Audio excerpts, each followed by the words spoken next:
asalaamu calaykum waraxmatullaahi wabarakaatu nabaday daawadayaal idlahantiinba meel kasta oo joogtaan kusoo dhowaada barnaamijkeenii duurjoogta barnaamijkeenan duurjoogta oo ah taxanihii aynu kusoo qaadanay dalka botswana waa qaybtiisii labaad waxaanaynu kusoo qaadanaynaa duurjoogta kala duwan ee halkaa ku nool balse marka hore fadlan nagu soo biir oo ka mid noqo taageerayaasha channelkan sabskrayb garayso guji si aad ula socoto muuqaalada aanu mar walba soo gelino una noqoto qofka ugu horeeya ee helaya warbixinahayaga. dooro calaamadda jeleska amba gambaleelka. sidoo kale laygta ku dhufo oo sheer garee muuqaaladayada si ay dad badan u gaadhaan. fadlan haddii ay kula tahay inaad fakarkaaga ka dhiibato ama aad fakarkayaga nagu taageeri karayso qaybta kommentiga noogu reeb fariin ama aragtidaada ka dhiibo. intaa haddaad samayso aad baad u mahadsan tahay.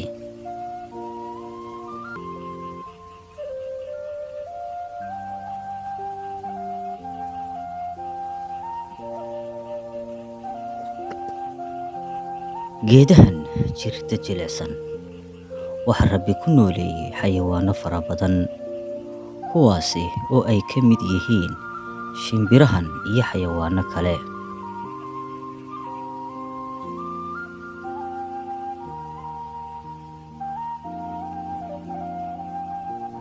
xayawaan kasta waxa uu nool yahay qoys.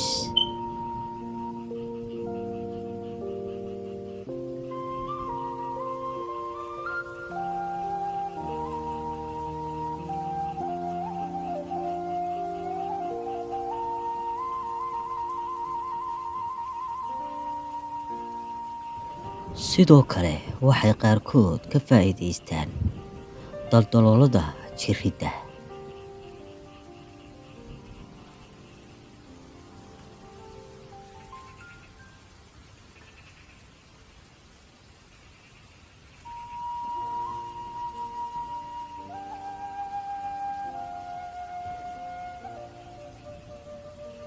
waxay ka soo daadegaan dhirta iyagoo baadi doonaya cuntadooda. kani waa dabagaale noloshiisu ay sidan ku xidhan tahay.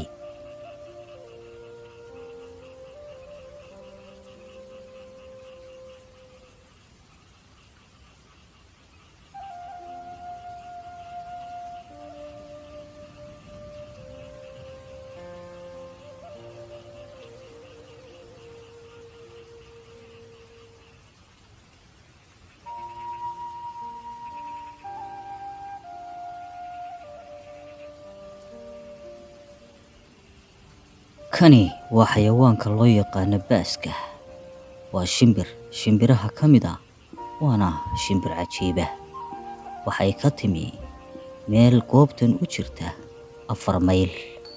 ugaarsigeeduna halkan ayuu ku xidhan yahay.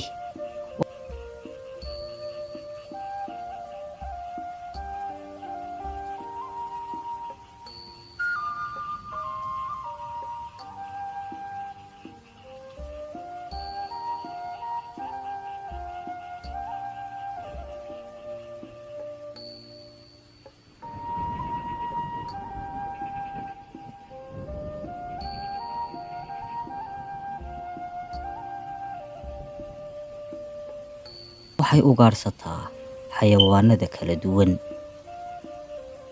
xayawaanada halkan ku nooli waa xayawaano kala duwan oo mid kastaa u nool yahay sidii qoys iskuna tiirsan.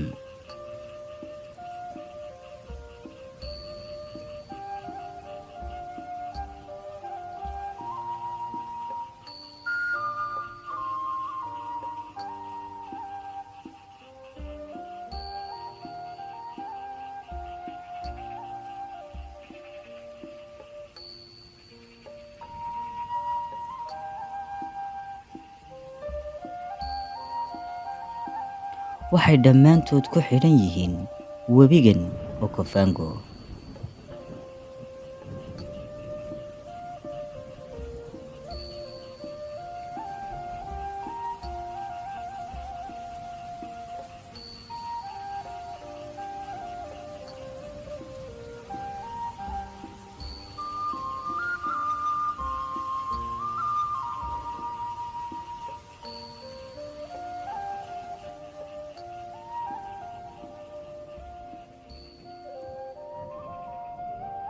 mid kastaa wuxuu iska hubinayaa cadowgiisa uu gaarka u leeyahay.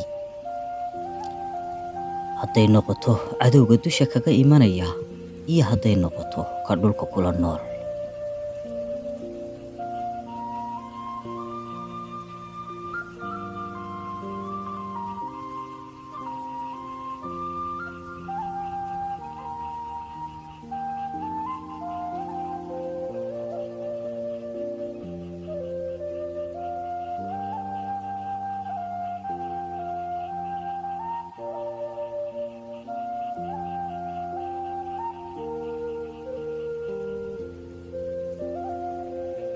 Okavango webigan la yidhaahdo ee ku yaala Kalahari Desert waxaa ku nool in ka badan 400 oo shimbirood oo qaybo ah.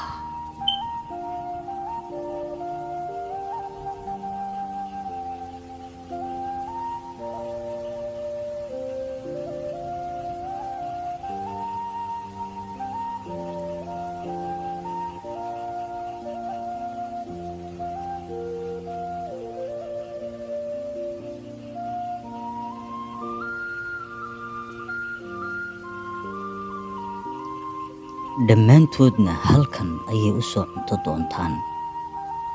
kani waa ugaarsadaha shimbiraha ugu khatarsan.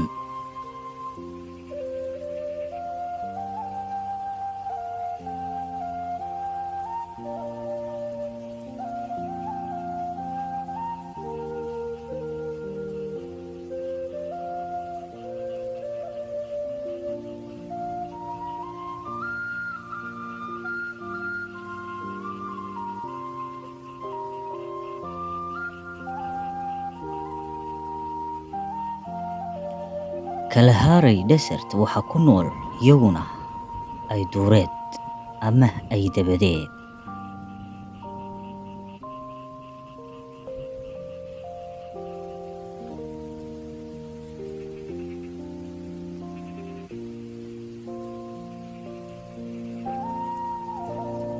wuxuu isna noloshiisa ka raadsadaa hareeraha webigan Okavango.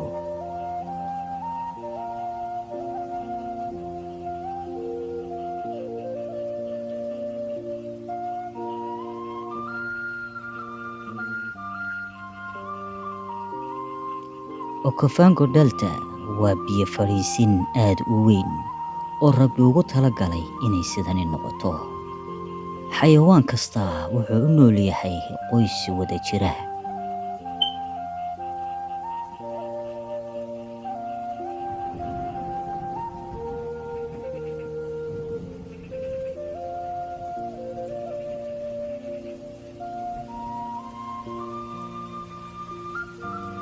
waxay hadda bilaabayaan in ay ugaarsadaan oo ay ugaarsi tagaan.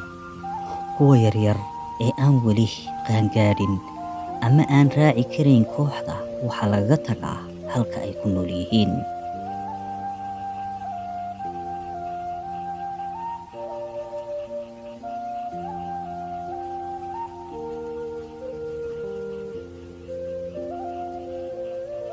balse duurjoogta halkan aad bay u adag tahay ugaarsigeedu.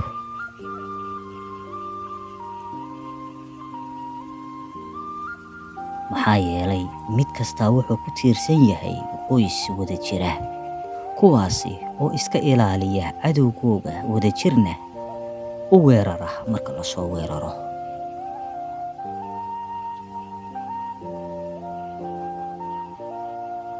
way adag tahay in si fudud loo ugaarsado.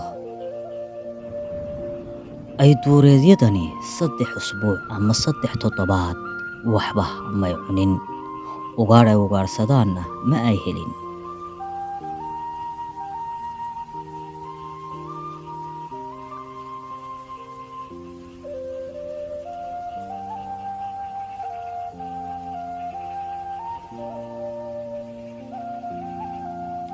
si wada jira ayay u baxaan, si wada jirana way u soo noqdaan.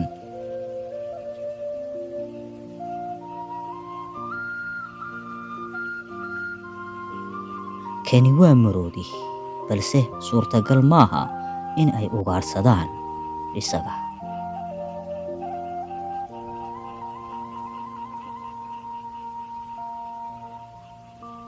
aad bay uga baqayaan weynidiisa awgeed waana iskaga tegayaan.